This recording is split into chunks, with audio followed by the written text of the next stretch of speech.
এবার মমতা বন্দ্যোপাধ্যায়ের এক পুলিশ আধিকারিকের বাড়ি থেকে মিলল কাঁড়ি কাঁড়ি টাকা। উদ্ধার হলো বস্তা বস্তা টাকার বান্ডিল। বাড়ির খাটের তলায় লুকোনো ছিল টাকা। খাটের তলায় গোপন ড্রয়ারে লুকোনো ছিল সেই টাকা উদ্ধার করে দুর্নীতি দমন শাখার পুলিশ। আদালতের নির্দেশে এফআইআর করে পুলিশ।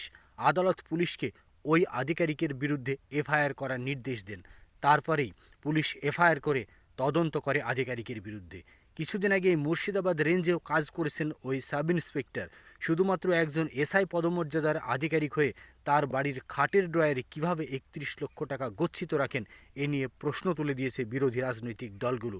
তার বিপুল সম্পত্তির হদিশ ইতিমধ্যেই চক্ষু চড়কগাছ পুলিশ আধিকারিক এবং বিচারপতির। ইতিমধ্যেই আয় বহির্ভূত সম্পত্তির মামলা রুজু করে তদন্ত করছে রাজ্য পুলিশই।